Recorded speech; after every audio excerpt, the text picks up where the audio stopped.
Bonsoir à tous, merci d'être venus et je suis heureux de vous présenter ces deux sujets, donc le Titanic et le vol AF447. Il existe quelques relations, si vous voulez, entre ces deux accidents.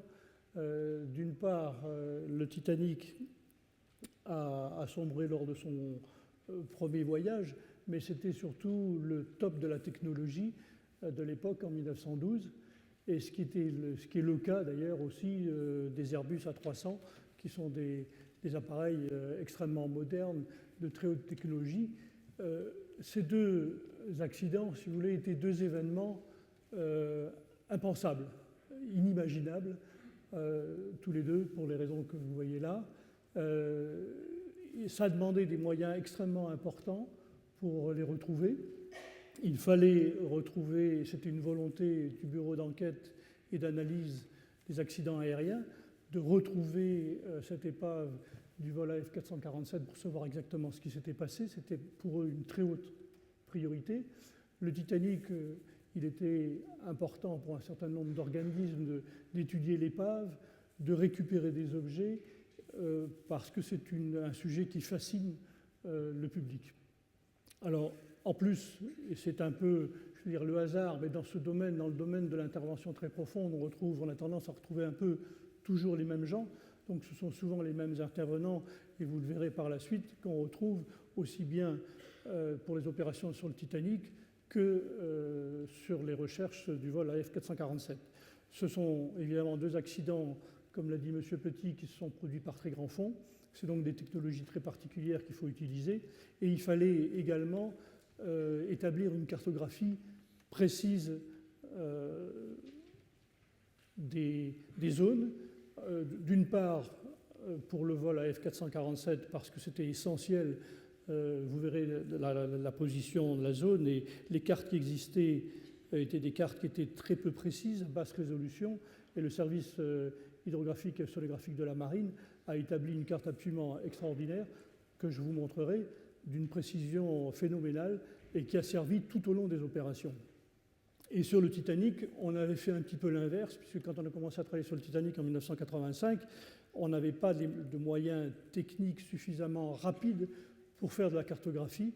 Donc il a fallu qu'on attende les moyens modernes, donc en 2010, pour arriver à faire une cartographie précise de la zone du Titanic.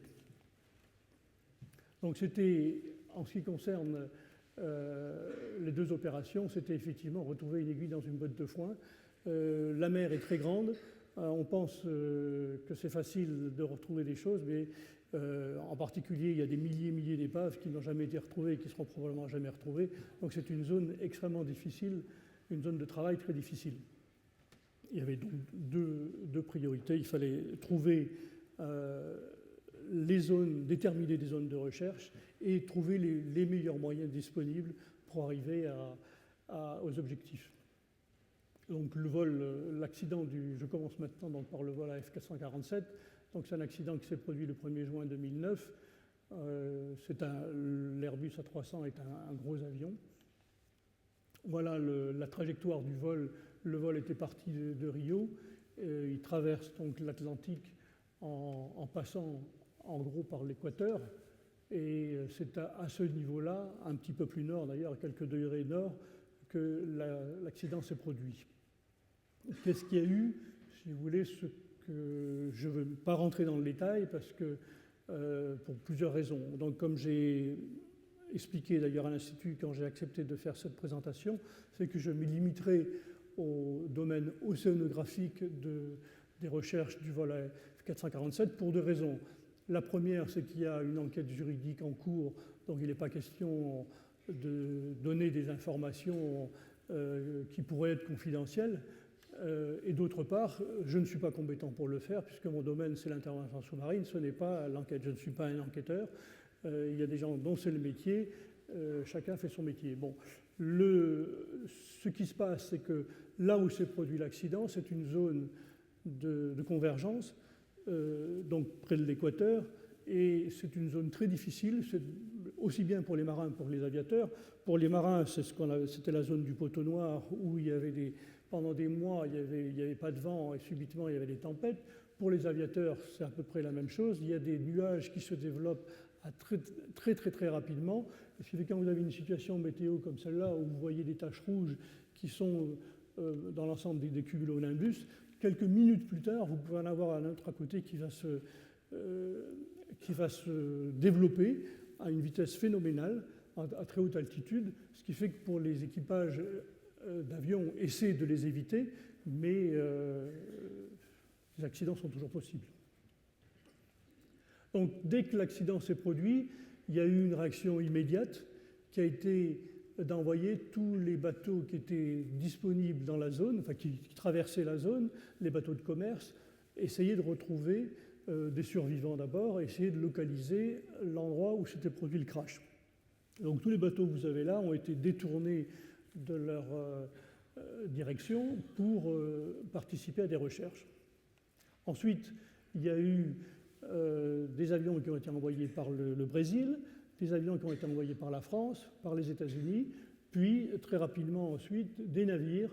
Et vous voyez donc un certain nombre de navires ici, des navires militaires, et y compris un sous-marin nucléaire d'attaque, un navire ici, le Pourquoi pas, qui est un navire qui est mis en œuvre par le service hydrographique de la marine et par l'Ifremer, donc ils se partagent l'utilisation de ce bateau, et deux remorqueurs ici qui ont eu un travail particulier. Les autres bateaux étaient chargés, soit comme le Mistral qui est là, de récupérer en particulier les corps des passagers quand il y en avait de retrouvés, parce qu'ils disposaient des moyens d'un hôpital à bord, donc de médecins, etc. Donc les recherches pendant les premiers jours qui ont suivi l'accident, il y avait un très mauvais temps, très peu de visibilité, donc aucun bateau et aucun avion n'a vu de débris ou quoi que ce soit appartenant à l'avion. C'est uniquement à partir du 6 juin que les premiers débris ont pu être retrouvés. Donc ici, vous avez donc toujours la trajectoire de l'avion, la dernière position connue de l'avion. Il avait été terminé par le BEA que l'avion n'avait pu voler que quelques minutes après cette dernière position connue, parce que les Airbus envoient des messages réguliers, des messages de maintenance, et quand il n'y en a plus eu, bon, le BEA a déterminé que l'avion avait pu parcourir 40 nautiques, c'est-à-dire à peu près un peu plus de 70 km. Donc il y avait un cercle d'incertitude que vous avez ici, de 70 km de rayon, qui représente quand même environ 17 000 km², qui est une zone considérable. Et donc les premiers débris ont été retrouvés tard, et vous voyez qu'il y a une dérive considérable, dérive d'ailleurs qui dans cette zone, si vous voulez, à quelques milles de distance, vous avez des bouées qui sont larguées par des pêcheurs, c'est une zone où il y a beaucoup de pêche, et ces bouées dérivent de n'importe quelle façon. Vous avez une bouée qui peut faire un cercle de 360 degrés, et 5 ou 10 km plus loin, la même bouée va faire un trajet est pendant quelques heures et ensuite partir plein nord. Enfin, c'est un petit peu n'importe quoi, ce qui a rendu évidemment les recherches extrêmement difficiles. Donc voilà où se situe le crash, qui est dans la zone donc médio-atlantique, cette zone d'ailleurs légèrement dans l'est, pas du côté brésilien, mais du côté africain.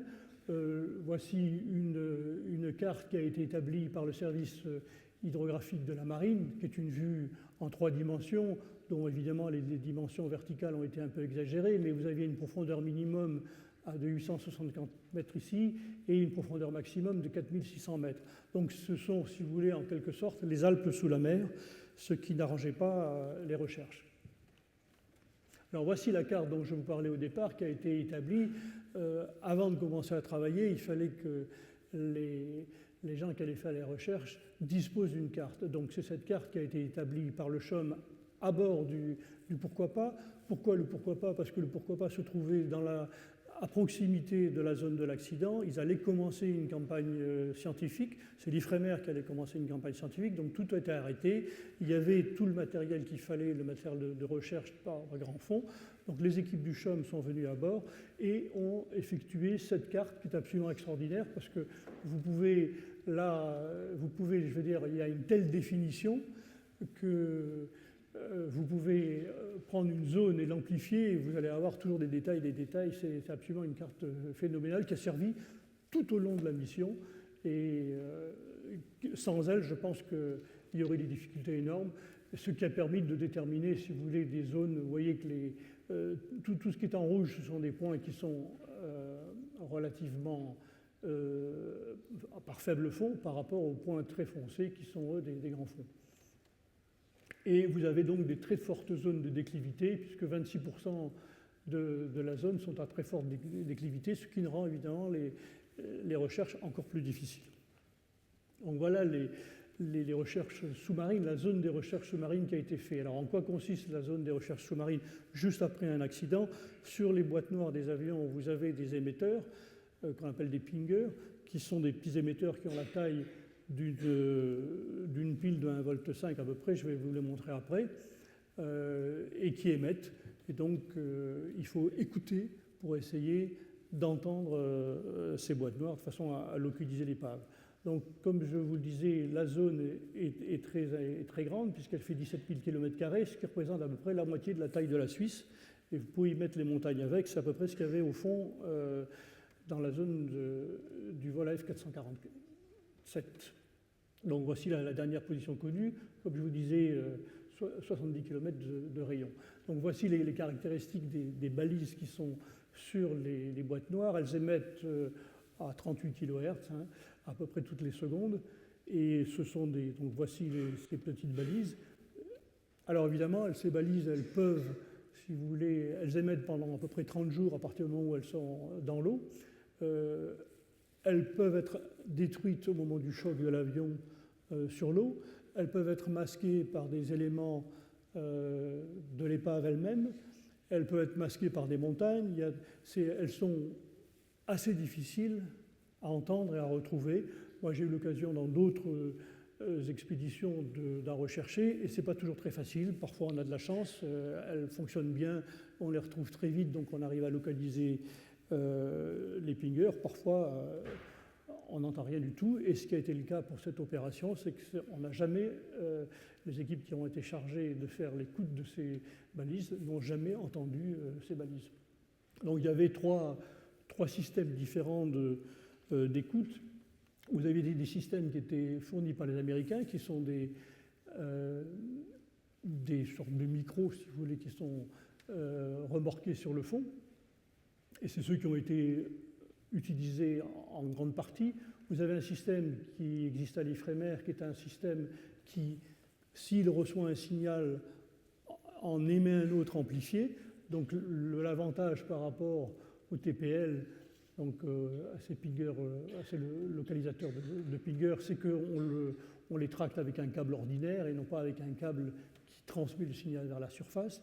Et le BEA avait aussi un système d'écoute qui peut être, lui, monté sur un engin et qui permet, lorsqu'on est à proximité, d'affiner, si vous voulez, l'écoute des pingers. Alors voici la zone qui a été couverte donc, par les systèmes de l'US Navy. Vous avez ici tous ces tracés. Toute la zone que vous avez ici en vert donc, a été écoutée, avec dans certaines parties une certitude à 60%, à 80%, ça dépendait des zones. Et ça dépend un petit peu du relief, parce qu'il est évident que quand vous traversez des zones comme ici, eh bien, vous pouvez entendre un pinger quasiment à la verticale, mais si vous avez une falaise entre les deux, eh bien, vous n'entendrez rien du tout. Donc il y a un certain nombre de coefficients qu'on a attribués à toutes ces zones. Les premiers débris, comme je vous l'avais dit au départ, par rapport à la position ici, donc la dernière position connue, ont été retrouvés ici. Et donc ici, vous avez le fameux cercle des 40 nautiques. Donc voilà la zone qui a été couverte des recherches, le résultat des recherches acoustiques qui ont été faites dans le mois qui a suivi l'accident. Donc dans les zones en vert, donc vous voyez ici une zone, par exemple, une zone qui est en brun, donc qui n'a pas été faite, et c'est donc la première zone dans laquelle l'IFREMER est allé travailler avec son sonar, puisque cette zone n'avait pas été faite.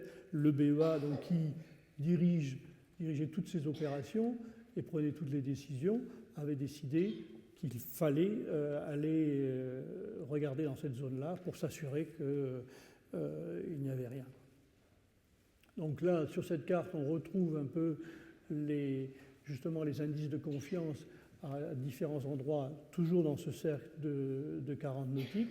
Et ici, en bleu, une limite des recherches aériennes qui ont été faites dans cette partie-là. Il est évident qu'il y a eu des recherches aériennes qui ont été faites beaucoup plus bas sur la route de l'avion, et même qui ont été faites un peu plus dans le nord. Il y a une zone extrêmement importante qui a été couverte par les avions. Donc il y avait des positions, si vous voulez, qui avaient été un peu déterminées par l'US Navy pensait qu'il y avait des chances que ce soit là, le BEA pensait que c'était plutôt là. Donc il y avait, si vous voulez, chacun avait un peu, en fonction des études qui avaient été menées, de l'avis de certaines personnes, il y avait des probabilités qui étaient émises.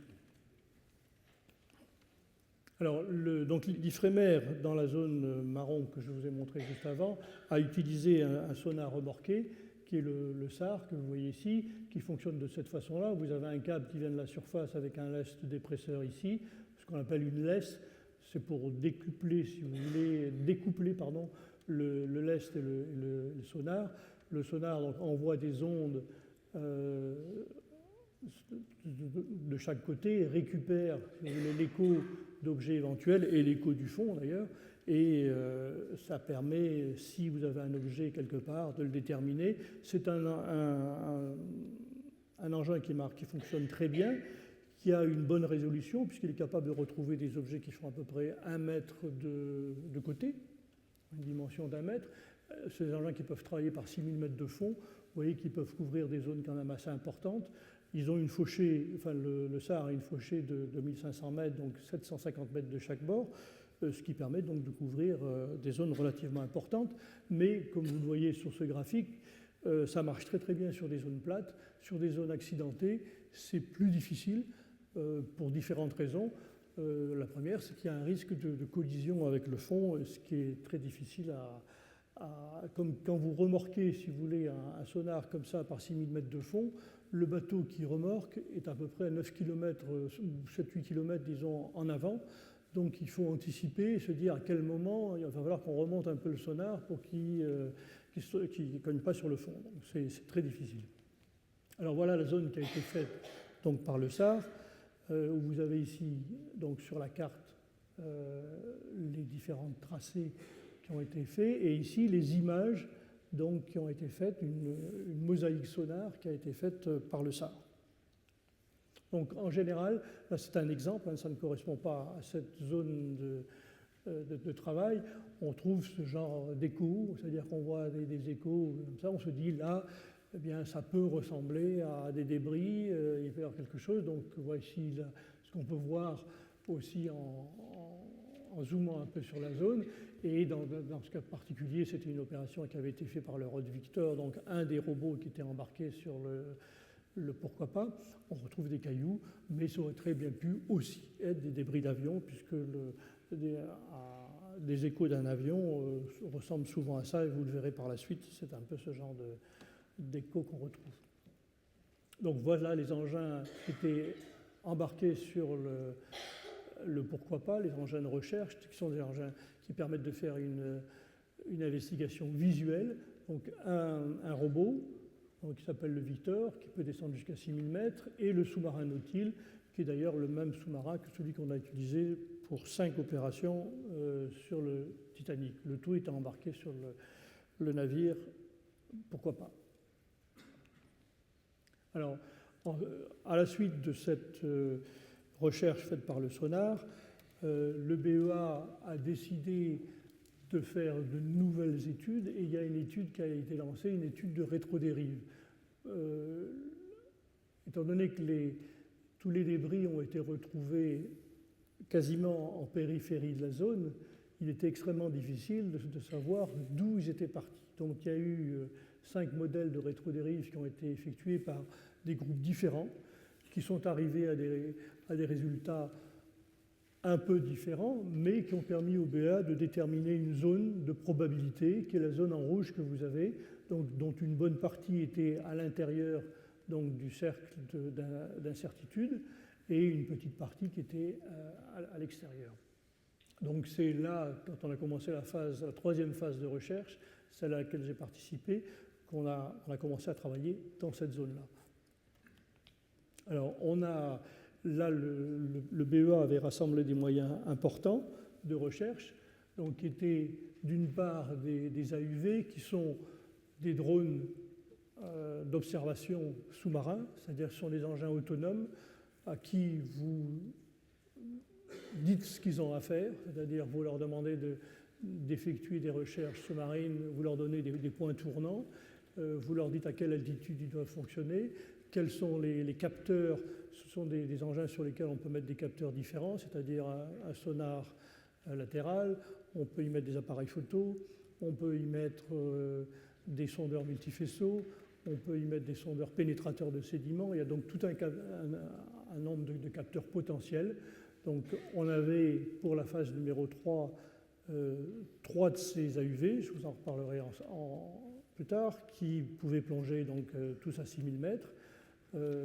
Et également un robot, un ROV, donc c'est un engin qui lui a des caméras de télévision, donc fait de la recherche visuelle, a des bras manipulateurs, donc qui peut récupérer des morceaux, et qui a plongé d'ailleurs à plusieurs reprises la zone pendant les recherches. Et le tout était embarqué sur ce navire qui s'appelle le Seabed Worker, qui était un navire norvégien, et qui avait des moyens de relevage très importants, puisque vous voyez cette grue, qui à l'époque d'ailleurs était une grue de 50 tonnes, et actuellement, puisque j'ai toujours des contacts avec ce bateau, ils ont passé cette grue à 100 tonnes. Ils sont capables de remonter 100 tonnes de 4000 mètres de profondeur.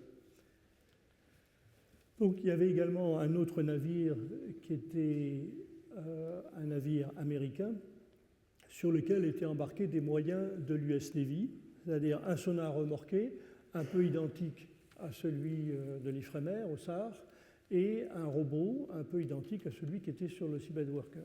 Donc voilà les 2 navires qui ont participé à la 3e phase des opérations. Donc les AUV, donc les drones dont je vous parlais, leur histoire est un peu compliquée, mais ils sont surtout opérés par un organisme qui s'appelle Woodsole, donc qui veut dire Woodsole Oceanographic Institution, et qui est un petit peu le pendant de l'Ifremer américain, et qui avait donc deux AUV, pardon, et il y avait un 3e AUV qui avait été fourni par Geomar, qui est un institut océanographique allemand, donc un engin exactement identique, ce qui permettait de les faire fonctionner tous les 3 en même temps, donc de couvrir des zones importantes tous les jours. Alors là, je vous montre rapidement le fonctionnement, si vous voulez, le problème qu'on peut avoir avec un sonar remorqué. Quand vous avez un sonar remorqué, donc, où il est à altitude, pas altitude, pardon, à immersion constante, et à ce moment-là, évidemment, quand le fond varie, eh bien, la fauchée du sonar va également, donc l'image que va récupérer, va renvoyer, le sonar va avoir une forme bizarre, et quand le même sonar, on va le faire repartir dans l'autre sens, entre les deux, vous allez avoir des trous, donc ça devient très difficile, il faut avoir des zones de recoupement très importantes pour avoir une chance de trouver et de ne pas manquer des zones. Donc c'est le problème lorsqu'il y a des reliefs tourmentés, comme c'était le cas sur la zone du vol AF447. Donc, par contre, les AUV, on leur demande de naviguer à une altitude constante, et à ce moment-là, eux, si vous voulez, ils suivent le profil du fond. Alors, tout ça est un peu théorique quand même, parce qu'il y a des limites. C'est-à-dire qu'on s'est retrouvé, par exemple, dans la zone de recherche, avec des angles qui faisaient plus de 45 degrés, c'est-à-dire donc des pentes supérieures à 100%. Hein, et il a fallu, si vous voulez, changer les réglages des AUV pour qu'ils soient capables, soit à la montée, de suivre parfaitement le fond, soit même à la descente, qui n'ait pas de trou. Alors il nous est arrivé d'ailleurs qu'il y en ait, donc on renvoyait le lendemain un AUV dans cette zone-là pour combler le trou de façon à ce qu'on soit sûr qu'il n'y ait pas de trou dans la zone. Et là, à ce moment-là, bon, ici, si vous voulez, vous arrivez avec un AUV quand s'il navigue à immersion, enfin à altitude constante, pardon, vous avez un tracé qui à ce moment-là est beaucoup plus régulier. Et de toutes les façons, ce qui avait été décidé, c'est que la zone de recouvrement se faisait à 50%, c'est-à-dire quand l'AUV repartait dans l'autre sens, il y avait son côté tribord, si vous voulez, du sonar qui refaisait cette zone-là, mais dans l'autre sens. Ce qui fait que la zone a été faite en réalité 2 fois, une fois dans un sens, une fois dans l'autre à chaque fois. Parce qu'on voulait s'assurer qu'on n'allait absolument rien manquer, parce qu'avec un sonar, si vous voulez, vous pouvez, alors pas sur une épave d'avion, mais il m'est arrivé dans d'autres circonstances, par exemple dans le canal de Suez, si vous voulez, où on passait dans un sens, on ne voyait rien, on passait dans l'autre sens, on trouvait des chars d'assaut, donc il y a quand même des objets qui n'étaient pas tout petits, quoi. Donc ce qui veut dire qu'en acoustique sous-marine, il y a toujours des surprises. Donc voilà les spécifications des AUV. Alors la grosse différence, si vous voulez, sur le pourquoi pas, par exemple, quand le CHOM a fait sa carte, il utilisait un sonar à basse fréquence qui a une très bonne résolution pour faire de la cartographie, mais qui n'a pas une résolution suffisante pour trouver des morceaux d'épave. Alors l'avantage de l'AUV à ce moment-là, c'est que quand vous descendez à proximité du fond, eh bien, vous pouvez utiliser des fréquences plus élevées, donc obtenir une bonne résolution. C'est le problème de l'acoustique sous-marine où basse fréquence, grande portée, mais mauvaise résolution, alors que quand vous avez haute fréquence, vous avez une faible portée, mais une bonne résolution. Donc c'est l'avantage, si vous voulez, de faire descendre un sondeur multifaisceau, par exemple, à proximité du fond, parce que vous allez trouver des objets de très petite dimension, comme par exemple, hop, là, cette image, qui est une image sonar d'un panneau de cale qui doit faire 3 mètres par 2. Bon, là c'est une photo, c'est différent, parce qu'après, sur les AUV, donc, comme je vous ai dit tout à l'heure, on peut mettre des appareils photo. Et vous allez voir qu'on l'a fait d'ailleurs. Et voilà ce qu'on peut obtenir aussi. On a, je vais dire, une meilleure résolution quand on fait une cartographie. La carte qui a été faite par le CHOM était tout à fait adaptée à ce dont on avait besoin pour la navigation, mais pas pour faire la recherche de l'épave elle-même. Bon, sur le bateau, évidemment, il y avait un petit peu d'encombrement, parce que quand vous avez 3 engins identiques, là, on a un système d'aiguillage ici, où on peut... Alors, c'était très rare que les 3 engins soient en même temps en surface, parce qu'une mission d'un AUV dure à peu près 20 heures, au fond. Il y a 1h30 pour monter, 1h30 pour descendre, et à peu près 3 heures en surface pour vider les mémoires, changer les batteries et renvoyer les systèmes. Donc on a fait un système tournant de façon à ce qu'il y en ait qui est quasiment 24 heures sur 24, 1 ou 2 engins qui travaillent. Et donc chaque fois que les données remontaient, il faut regarder les données et voir ce que l'engin a pu déterminer. Alors en mode opératoire, si vous voulez, normalement, quand il travaille simplement par 2, vous avez une ligne de balise qui permet de faire aux engins de naviguer, puisque comme on leur demande de suivre des rails comme ça, où ils tournent, là, le point noir que vous avez, c'est le point d'arrivée sur le fond. Ensuite, il est programmé pour faire des rails comme ça, revenir, repartir, etc. Et vous avez donc sur une ligne de balise acoustique, il y en a un qui travaille d'un côté, un qui travaille de l'autre. Et quand ils ont en plus un système de navigation inertielle qui est accouplé à un gyro. Donc vous avez quand même une précision, une très bonne précision. La précision annoncée, je veux dire, elle atteint quasiment le centimètre. En réalité, quand on a quelques mètres, on est très très content parce que les balises qui ne sont pas sur le fond, mais qui sont en hauteur pour des problèmes de propagation, se déplacent avec les courants. Donc il m'est arrivé, si vous voulez, de voir pendant d'autres opérations un sous-marin qui était devant un objet, donc qui ne bougeait pas, et le système de navigation, et vous avez le sous-marin qui se déplace sur les cartes, parce que ce n'est pas le sous-marin qui se déplace, mais c'est le champ de balise dans lequel il navigue. Donc c'est un des très gros problèmes, à mon avis, dans l'intervention sous-marine profonde, c'est les systèmes de navigation. On annonce toujours des précisions phénoménales, mais quand on a quelques mètres, quelques dizaines de mètres, on est content. Donc là, on en avait 3, c'est-à-dire qu'on avait en général une ligne de balise qui était plus longue, et ils travaillaient en quinconce comme ça. On arrivait à couvrir des surfaces de 100 km² par jour, donc avec une portée donc très faible, une très très bonne résolution. On était certain de ne pas manquer quelque chose. Alors voilà donc ce qui a été fait pendant la phase 2 et la phase 3, au point de vue recherche acoustique. Vous avez toute cette zone ici qui a été faite donc par le SAR de l'IFREMER, et vous avez ici la zone qui a été faite par les AUV et également par un sonar remorqué de l'US Navy. C'est pour ça que vous avez ces formes un peu particulières. Pourquoi ces formes particulières ici avec ces deux axes? C'est parce que le sonar remorqué, on ne le faisait travailler que dans des zones qui étaient relativement plates, parce que sinon c'est impossible par exemple de faire travailler un sonar remorqué perpendiculaire à une zone comme celle-ci, parce que eh bien, il va s'accrocher partout. Ou alors il naviguera tellement haut qu'on n'aura aucune image valable. Donc vous avez ici l'ensemble de la surface couverte, toujours dans ce cercle de 40 nautiques ici, et ici vous avez un cercle de 20 nautiques, et toujours la dernière position connue de l'avion. Donc voilà ce qui avait été fait pendant la phase 3, d'une part donc, par le sonar de l'US Navy, tout ce qui est en marron, et ici tout ce qui est en gris par les 3 AUV qui étaient donc opérés par Woodsole. Et vous avez ici, vous voyez donc chaque petit carré, et ce sont des zones qui font environ, là elles font 15 km par 15 km, donc il nous fallait un peu plus d'un jour pour en faire une. Donc à chaque fois, ce sont un espèce de pulse qu'il faut faire, et régulièrement, si vous voulez, on s'assurait qu'on n'avait pas un trou quelque part. Alors aussi, un des gros avantages des AUV, c'est qu'ils se retournent très très rapidement. Quand vous faites des rails avec un sonar remorqué, quand vous arrivez au bout d'un rail, il faut jusqu'à 6-7 heures pour tourner et faire 180 degrés.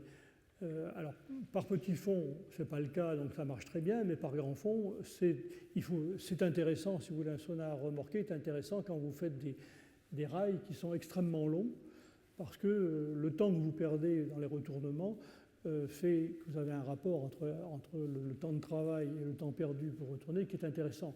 Mais faire travailler un sonar remorqué et lui faire faire des carrés de la taille de ceci, ça n'a aucun intérêt, parce qu'il prendra plus de temps à faire des retournements qu'à travailler. Alors que l'AUV, lui, il tourne comme un véhicule quelconque, et c'est un des gros avantages. Alors je le redis, les AUV sont des engins extraordinaires, mais les sonars remorqués restent des engins aussi extraordinaires, et ce sont des engins complémentaires et qui ont les mêmes moyens de détection. Certains ont les avantages. Bon, le sonar remorqué peut avoir plus de puissance parce qu'il n'a pas de batterie, la puissance vient de la surface, il peut travailler 24 heures sur 24, alors que le ROV, les AUV sont limités par les batteries. Donc, si vous voulez, chacun a des avantages et des inconvénients. Donc, tout ce qui avait été fait donc, pendant la phase 3 représente à peu près 6600 km², donc sur les 17 000 de la zone. Le sonar remorqué ayant fait quand même une zone intéressante de quasiment 2000 km², alors que les AUV en avaient fait quasiment presque 5000 km². Bon, donc dans cette zone-là, rien n'avait été retrouvé. Donc là, le BDA avait décidé, parce que vous savez, quand vous faites une opération comme ça, vous avez des contrats, vous avez les bateaux qui ont d'autres programmes, enfin, etc. Donc, à un moment donné, il a fallu arrêter, et le BA a décidé de réfléchir à une nouvelle stratégie pour retrouver ces boîtes noires. Donc, ce qui a été fait donc, pour la phase 4, où là, le BDA a dit, bon, eh bien, il faut envisager de faire l'ensemble du cercle, et non plus des zones qui sont prédéterminées. Donc, le BDA a décidé Donc 3 zones. Une première zone ici dans un cercle de 20 nautiques, donc il y avait une partie qui avait été faite pendant la phase 3.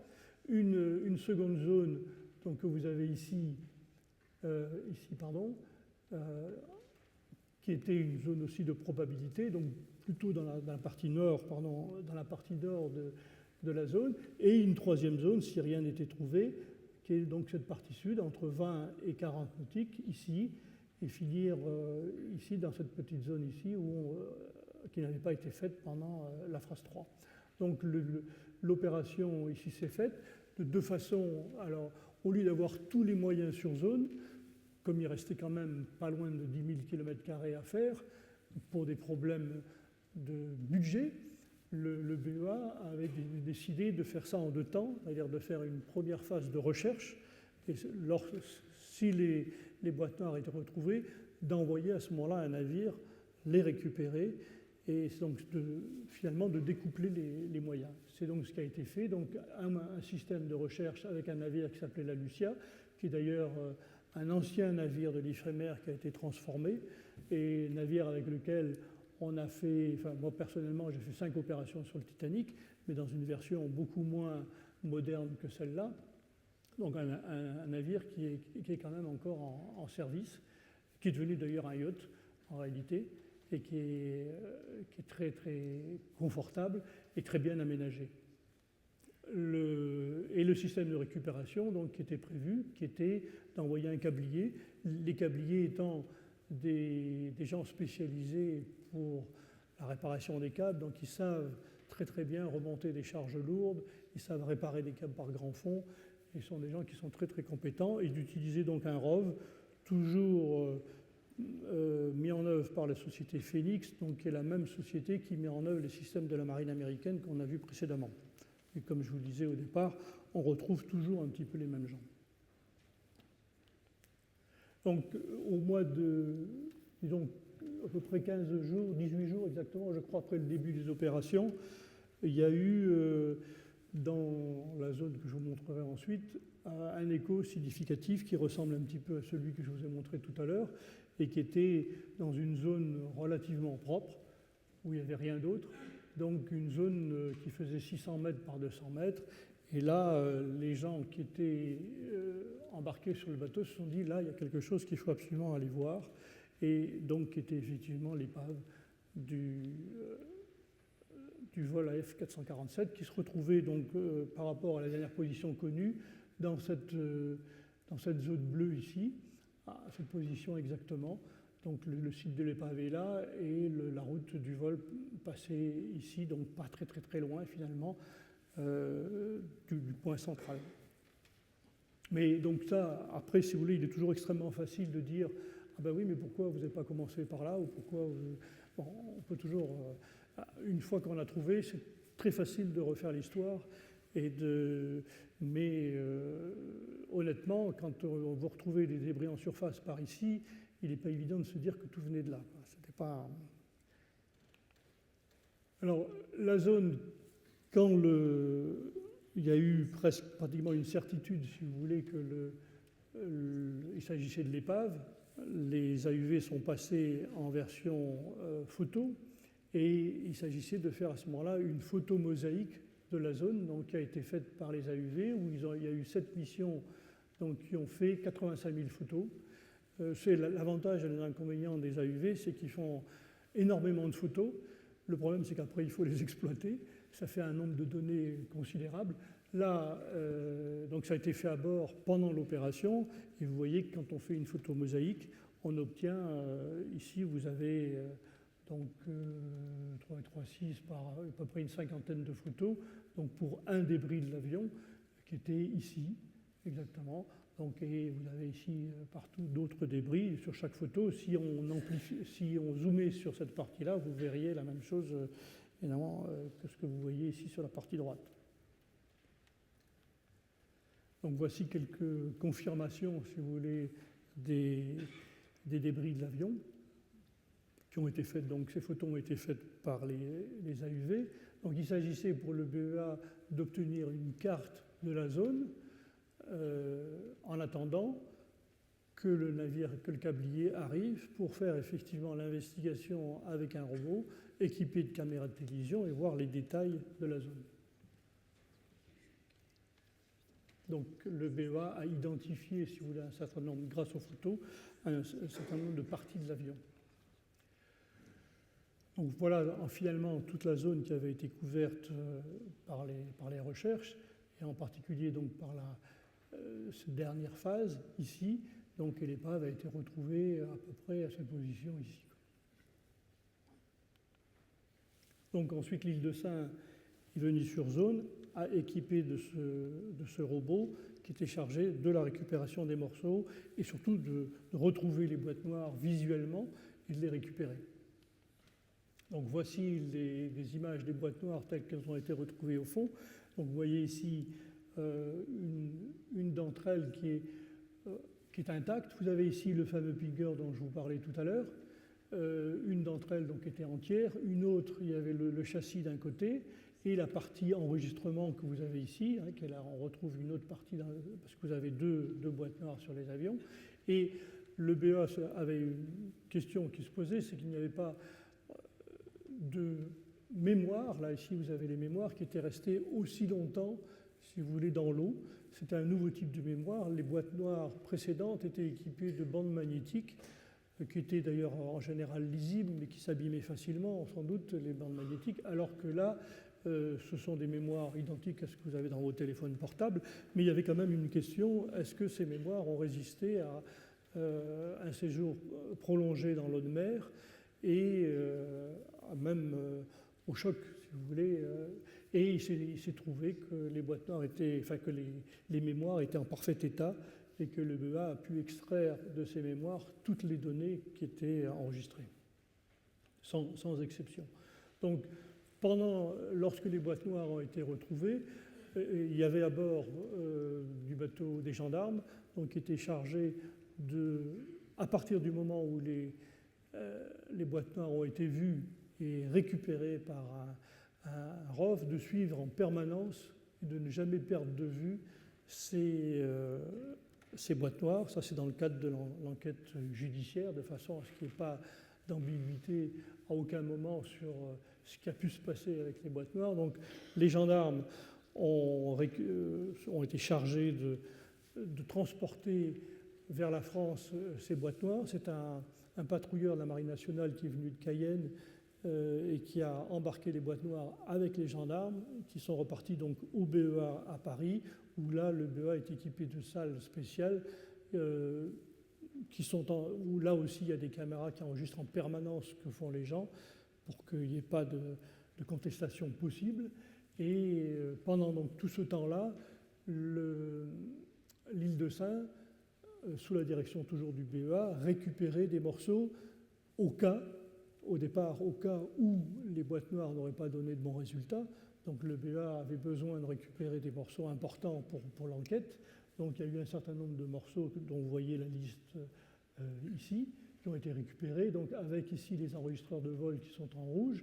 Vous avez donc un enregistreur de vol qui enregistre les conversations dans le cockpit et un autre qui enregistre les données de navigation, enfin les données de l'avion lui-même.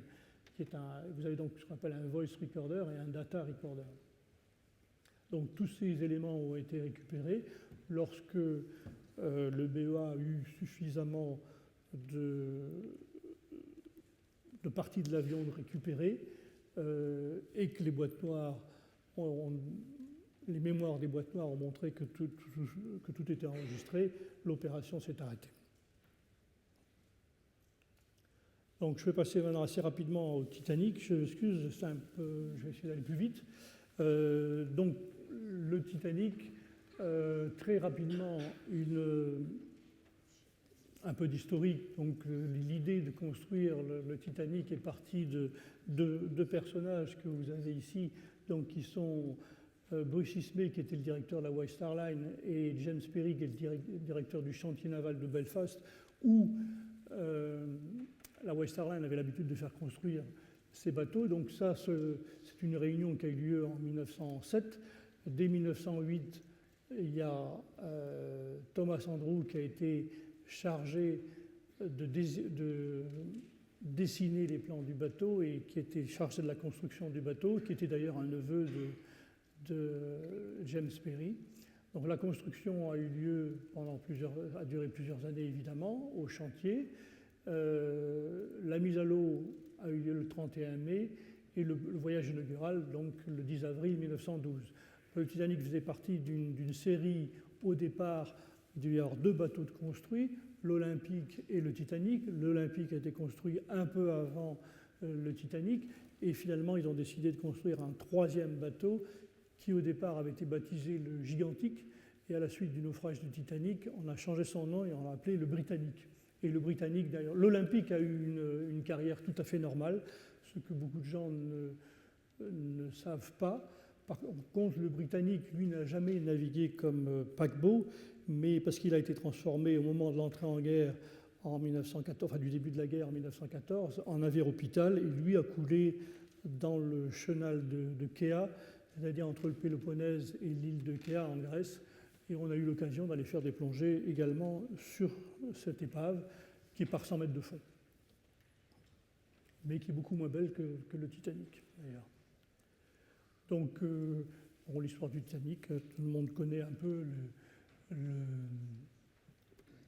on arrive maintenant à 100 ans, si vous voulez, cette année, c'est le centenaire donc, du naufrage du Titanic, et beaucoup de gens sont encore passionnés par cette affaire. Bon, c'était un bateau immense pour l'époque, 270 mètres de long, largeur 28 mètres, tirant d'eau 10 mètres 50. De nos jours, il y a des paquebots qui sont encore plus gros maintenant, mais pendant très longtemps, c'est resté des tailles de bateaux très importantes. Alors les nouveaux bateaux, je ne sais pas si vous en avez vu, d'ailleurs on les voit souvent avoir quelques petits problèmes parce qu'ils deviennent tellement grands. Je ne sais pas comment font les commandants de bateaux pour arriver à s'en sortir avec des bateaux qui ont des fardages pareils. C'est ça vraiment, vous avez vu qu'il y en a 2 à Marseille là, qui ont des soucis. Et il y en a eu un, le Costa Concordia. Donc, c'est des bateaux qui sont extrêmement difficiles à manœuvrer parce qu'ils deviennent tellement grands. En plus, à mon avis, ils ne sont pas très beaux. Ils ne ressemblent pas trop à des bateaux. Ils ressemblent plus à des hôtels flottants qu'à des bateaux. Mais enfin, bon, ce sont des... ça, c'est mon avis personnel. Donc, le commandant, j'ai oublié de vous présenter le commandant du bateau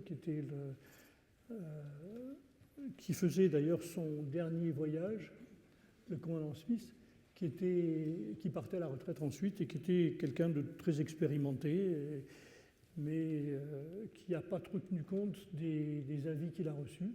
Le bateau était parti de Southampton, donc le 10 avril. Il a fait une escale rapide à Cherbourg, ensuite une escale rapide à Queenstown, qui est dans le sud de l'Irlande, qui s'appelle maintenant Cork, depuis que l'Irlande est indépendante. Et donc il devait rallier New York, et sur sa route, il a rencontré un iceberg. Il marchait à pleine vitesse. Le commandant savait qu'il y avait des icebergs sur cette route, parce qu'en 1912, il y a eu un hiver très doux, donc beaucoup plus de glace que d'habitude. On a eu d'ailleurs la même chose l'été dernier. C'était un été extrêmement doux, et il y a eu beaucoup plus d'icebergs. Si vous regardez les cartes, on en voit plein sur Internet d'ailleurs, il y avait énormément d'icebergs. Maintenant, il existe depuis le naufrage du Titanic une patrouille des glaces qui suit ces icebergs, qui donne aux navires leur position. Et tout le monde, évidemment, fait très attention. Mais là, le commandant n'a pas trop tenu compte des avis qu'il avait reçus. Et quand les veilleurs, à 23h40, le 14 avril 1912, ont aperçu un navire, un iceberg droit devant, eh bien, ils n'ont pas pu l'éviter. Le Titanic a essayé, donc, en mettant de la barre à gauche toute, de l'éviter, mais comme c'était un gros bateau qu'il allait vite, il faut un certain temps au bateau pour commencer à virer, et ils ont frôlé, si vous voulez, simplement l'iceberg. En tous les cas, ça suffit à faire des brèches qui l'ont fait couler quelques heures plus tard. Donc il y a eu, comme vous le disait M. Petit tout à l'heure, 1500 morts, des gens qui ont eu un comportement extraordinaire, d'autres moins d'ailleurs, on en parle beaucoup moins, mais enfin il y a eu quand même les deux. Beaucoup de familles qui ont été endeuillées, parce que peu d'hommes, maintenant c'était les femmes et les enfants d'abord, qui ont pu embarquer en principe dans les chaloupes de sauvetage, qui ne sont pas parties toutes pleines. Enfin bon, il y a eu tout un tas de... Toujours est-il qu'il y a eu uniquement 700 survivants. Le 1er septembre 1945, il il y a donc une mission franco-américaine. Là, on retrouve encore les mêmes intervenants, puisqu'on retrouve la Woodsole Oceanographic Institution et l'IFREMER, qui faisaient une campagne commune pour essayer de retrouver le Titanic. Donc, ils ont fini par retrouver le Titanic, qui était cherché d'ailleurs par plusieurs équipes depuis plusieurs années, mais à une distance qui était quand même assez importante, puisque l'épave se trouve à peu près à 20 km au sud-est de la dernière position connue qui avait été envoyée par le bateau au moment du naufrage. Ils avaient envoyé des télégrammes en donnant leur position, et la position n'était pas exacte, en grande partie d'ailleurs parce que vous avez le courant du Gulf Stream qu'ils avaient en phase 2, donc il faisait qu'ils allaient moins vite que ce qu'ils pensaient, et qui dérivaient un petit peu dans le sud. Donc, et l'épave se trouve à 3785 mètres, donc quasiment 3800 mètres, ce qui est identique à celle du vol AF447. Donc, il y a une société, donc RMS Titanic, avec qui je travaille actuellement, qui a décidé et financé surtout des opérations sur le Titanic, et qui est devenue, par une décision de justice américaine, ce qu'on appelle salver in position, c'est-à-dire que c'est la seule société qui juridiquement est autorisée à travailler et à récupérer des objets sur l'épave. Alors c'est évidemment une décision purement américaine, c'est-à-dire que si l'un d'entre vous a un bateau qui est sous pavillon des Bahamas, veut aller plonger sur le Titanic et récupérer des morceaux, on ne peut rien lui dire. L'épave est dans les eaux internationales, la protection est une protection juridique américaine. Il y a un tas de pays qui respectent cette décision, mais elle est purement américaine. Toujours est-il que, bon, comme en général, pour trouver des financements pareils, les Américains ont plus de moyens que les autres. Il n'y a pas beaucoup de chance, il y avait encore pas beaucoup de chance, parce que maintenant ça change un petit peu, de trouver des gens capables de financer des opérations pareilles. Toujours est-il que donc, cette société a financé 8 opérations. Hop. Et on a récupéré un certain nombre d'objets dont le but, si vous voulez, de ces expositions est de montrer, je ne sais pas pourquoi ça part tout seul, excusez-moi, on va revenir en...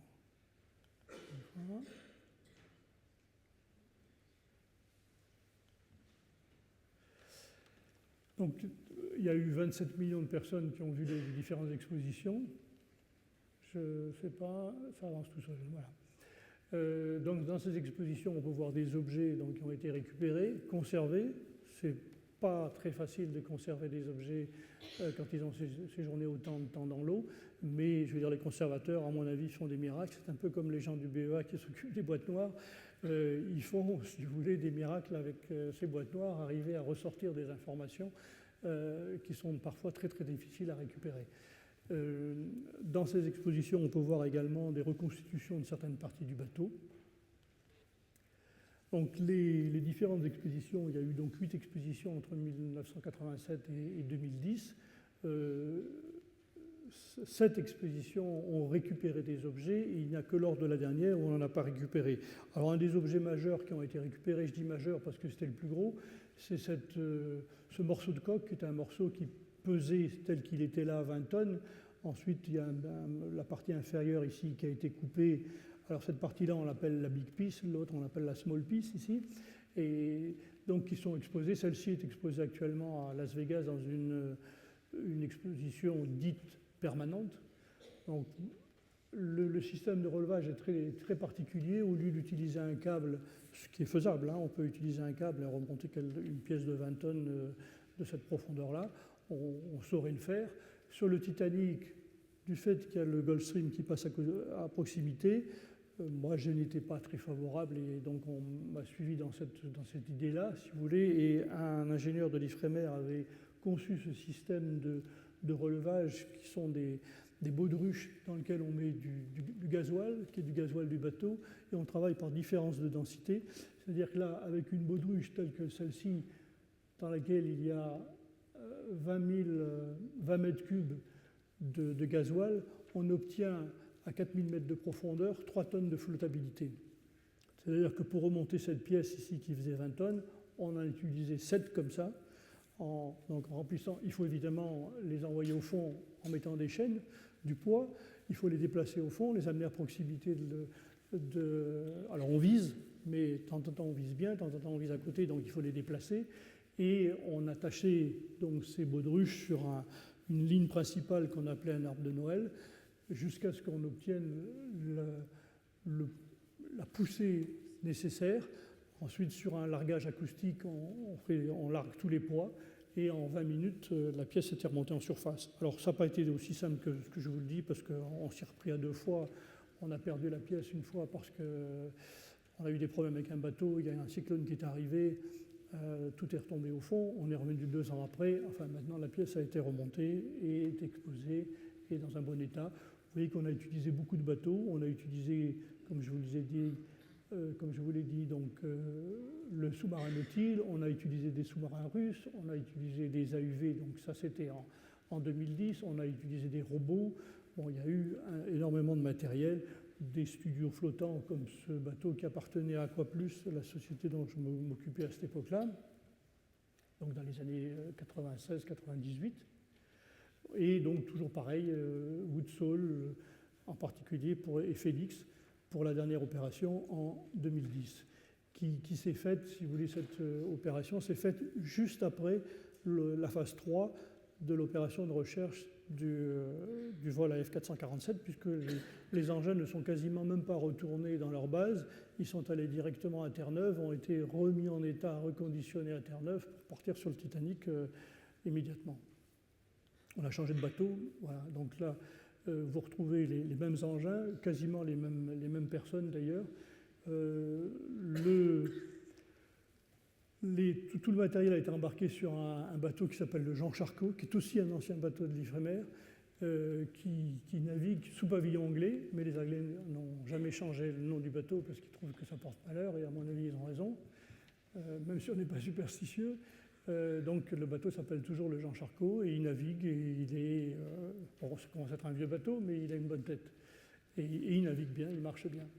Donc voilà, on a réutilisé les mêmes équipements. Vous voyez ici, il y a des caméras de télévision qui ont été construites, fabriquées sur le bateau lui-même, parce que les gens de Woodsole qui s'occupaient de la partie télévision voulaient avoir le dernier matériel. Donc ce sont des éléments japonais qui sont arrivés à la dernière minute par avion. Et moi, on m'a demandé de ne pas parier, parce que les gens qui faisaient des soudures des fibres optiques me disaient on ne peut pas faire les soudures en mer parce qu'il y a trop de vibrations, il faut qu'on reste à quai. Donc on a attendu 24 heures de plus qu'ils aient fini de faire leur montage pour pouvoir appareiller et faire les images qu'on a pu faire. Alors voilà un exemple de ce qu'on peut faire parmi toutes les possibilités des AUV. Vous avez là une image de la partie avant du Titanic, de l'étrave, faite avec un sondeur multifaisceau. Donc, qui vous donne une idée un peu... Alors, ce sont des images acoustiques, elles n'ont pas la qualité des images de photos digitales, mais ça donne quand même des informations. Et surtout, ça se fait à grande distance. On peut faire des mesures sur ces photos. Vous avez des renseignements qui sont quand même assez précis. Comme ici, c'est un bossoir d'embarcation. On voit ici le mât du bateau. Là, c'est le mât à l'avant qui servait à mettre une ancre à l'eau. Enfin, donc, on a des détails assez intéressants. Ici, donc, les superstructures du bateau. Donc, on a, si vous voulez, pourquoi on est retourné, pourquoi on a utilisé les mêmes moyens que sur le vol AF 447, c'est parce qu'on voulait faire une cartographie de la zone qu'on n'avait encore jamais pu faire, comme je vous l'ai dit au début, dans le cadre d'un projet qui s'appelle le Mapping Projet, où on avait ces cartes, c'est-à-dire qu'on était capable, parce que dès le début des opérations, chaque fois qu'on remontait un objet, on notait sa position, même si elle n'était pas toujours très précise, et surtout entre 87 et 2010, il y a eu une grosse évolution, si vous voulez, dans la navigation acoustique. On avait quand même des positions. Donc on avait une carte comme celle-ci, dans laquelle on avait positionné l'avant, l'arrière, mais on avait affaire à des dessins, si vous voulez. Donc grâce aux AUV, on a pu établir une carte acoustique du fond. Là, c'est une mosaïque sonar où vous avez l'avant, et ici l'arrière, et un certain nombre d'objets qu'on a récupérés tout autour. Donc on est capable maintenant, c'est la première carte réelle qui a été faite de la zone du Titanic, où on peut mesurer vraiment les distances et tirer un certain nombre d'informations d'ailleurs de ces cartes, comme je vais le montrer. Alors, toutes ces données sont entrées dans un système qui s'appelle le Geographic Information System, qui est un système qu'utilisent d'ailleurs beaucoup de mairies.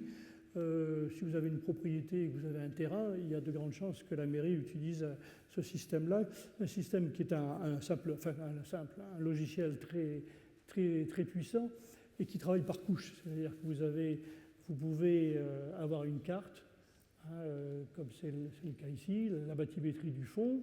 Vous pouvez y mettre une image sonar mosaïque, la position de tous les objets qu'on a remontés, etc. Vous pouvez empiler toutes les informations. Vous pouvez aussi également, c'est ce qu'on fait dans le cadre du Titanic, c'est d'avoir des renseignements sur tous les objets, de la vidéo, et tout ça est rassemblé. Et quand vous cliquez, si vous voulez, sur un objet comme celui-ci, par exemple, eh bien, vous allez voir que c'est tel objet. Vous pouvez voir comment on l'a ramassé, comment il a été traité, vous pouvez retrouver toutes les informations. Et ce qu'on voudrait faire, si vous voulez, c'est mettre ça sur Internet pour que tous les gens qui veulent avoir des renseignements sur le Titanic puissent retrouver cette base de données et tirer des informations qui les intéressent. Donc voilà une image, encore une image acoustique faite avec les AUV, où on commence à avoir des détails quand même assez intéressants. Alors il ne s'agit pas d'une photo, hein, c'est une image acoustique où on voit très bien les détails. Vous voyez les cales du bateau, vous voyez le mât, vous voyez ici la cheminée avant, le fameux grand escalier ici. On arrive à avoir des détails quand même assez étonnants, justement en changeant la fréquence des sonars qui sont montés sur les AUV, plus on monte en fréquence, plus on a de définition, et c'est ce qu'on a fait là. Alors, on a, vous voyez, établi des cartes à grande échelle. Hein. Vous avez ici quand même on en a même encore des plus grandes que ça. Vous avez ici l'avant, donc l'image qu'on vient de voir juste avant, et ici l'arrière. Vous voyez ici le trajet qu'ont fait les AUV. Chaque zone rouge est une mission qui a été faite, où on repasse 36 fois au même endroit. Et ensuite, on monte, donc on fabrique ces mosaïques sonars qui donnent des résultats assez intéressants. Alors, vous voyez un exemple de ce qu'on peut tirer de ces photos mosaïques, où là, vous avez deux parties des doubles fonds.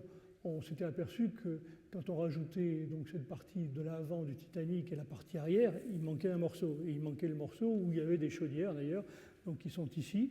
Il manquait ce morceau-là. Vous avez ici 5 chaudières, qui sont les chaudières auxiliaires, qui sont juste derrière les moteurs principaux. Donc on a retrouvé dans le champ de débris ces deux parties, qui évidemment s'emboîtent parfaitement. Ils viennent s'emboîter sur l'avant et sur l'arrière. Donc on arrive à tirer ce genre de renseignements. Également, on a eu la preuve, on s'en doutait, c'est que la partie avant, lorsqu'elle était descendue, avait un peu plané sans changer de direction, et on peut le voir par c'est pas une vague d'étrave, mais quasiment, c'est le moment où l'étrave a touché le fond, vous avez du sédiment qui est parti, et on voit que c'est assez régulier. Il y a d'ailleurs un petit décalage d'un côté, parce qu'en réalité, il y avait une vitesse donc longitudinale et une très petite vitesse latérale également, parce que le bateau s'est un petit peu déformé, on l'a retrouvé. Et dans la partie arrière, ici, vous avez donc une espèce d'hyperbole, et on se demandait si l'arrière était tombé à la verticale directement ou était tombé en tournant. Et donc ici, vous apercevez très bien que sur cette hyperbole, donc l'axe de rotation, enfin l'axe de déplacement de l'arrière venait comme ça, l'arrière a touché, s'est enfoncé, et la partie avant de l'arrière a continué à tourner un petit peu. C'est pour ça que vous avez un décalage par rapport à l'axe. Et d'ailleurs, ce décalage a provoqué, ça a pelé, si vous voulez, le fond du bateau.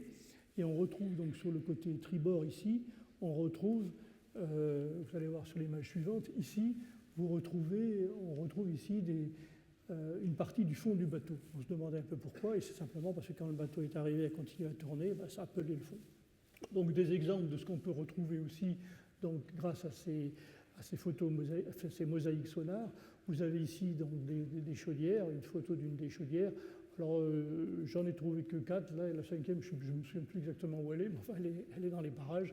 On arrive à identifier, si vous voulez, sur ces images acoustiques, beaucoup de choses.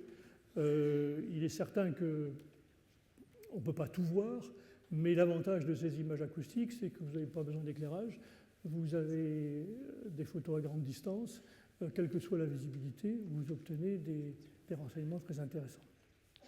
Alors, autre type d'exemple de tout ce qu'on peut faire avec un sondeur multifaisceau monté sur un AUV qui navigue à petite dimension, à petite altitude plutôt, qui est de l'ordre de 50-60 mètres, hein, pas plus, vous obtenez une précision assez remarquable, si vous voulez. Là, vous avez l'avant et l'arrière du bateau également. On peut alors évidemment mettre ça en 3 dimensions, faire tourner les images, enfin, on a tout un... Et vous avez également, on peut déterminer donc l'immersion en fonction de la couleur. Alors, ce sont évidemment les sondeurs multifaisceaux, jusqu'à maintenant, étaient montés plutôt sur les coques des bateaux. Et le fait de les descendre sur les AUV permet d'avoir une bien meilleure résolution, mais on fait des cartes beaucoup plus petites aussi, dans le même temps. Parce que quand vous avez là un bateau comme le Pourquoi pas qui fait une carte, il le fait à une vitesse phénoménale, il marche quasiment à 10 nœuds ou à 12 nœuds, et vous voyez la carte en temps réel se faire au fur et à mesure. C'est assez spectaculaire. Bon, alors, ce qu'on a fait également donc, avec ces fameuses caméras de télévision dont je vous ai parlé, c'est qu'on a fait des photos mosaïques, alors, grâce aux images vidéo. Là, par exemple, sur cette image que vous avez là, il y a 2500 photos faites avec les caméras de télévision.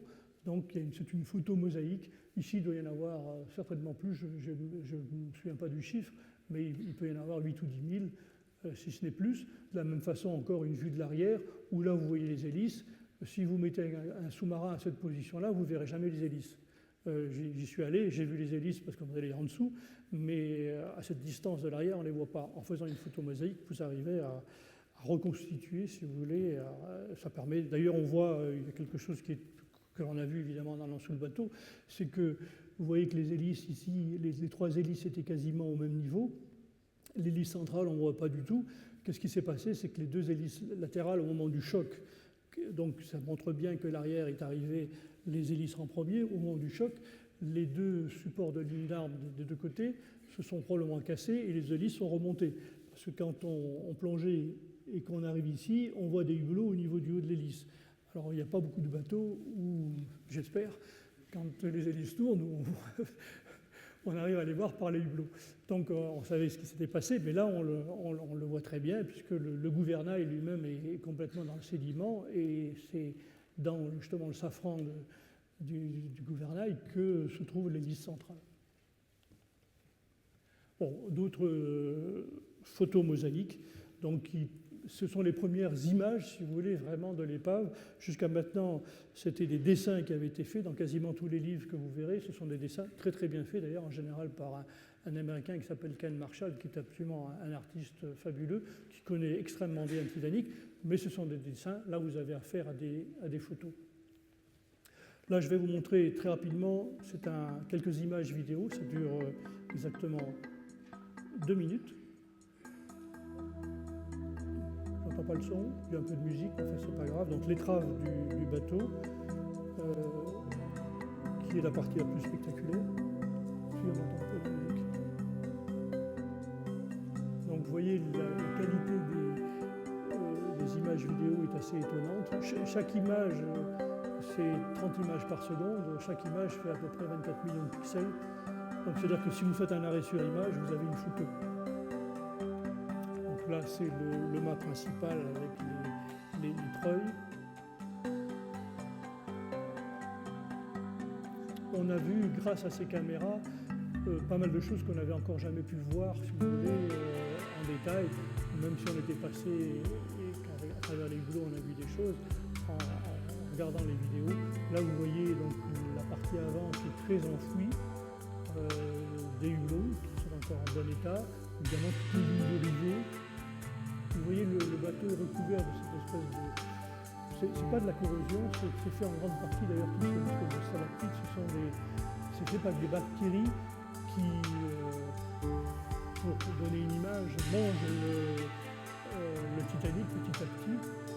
C'est un type de corrosion qui est un peu particulier par le rafort. Vous voyez, ça c'est le dessus, à côté du PC radio, la cage d'ascenseur, qui se trouvait juste à côté du grand escalier. Là ici le PC radio, donc le grand escalier, ce qu'il en reste. Évidemment, tout le bois a disparu, on en a trouvé à l'extérieur, mais il y en a encore au fond.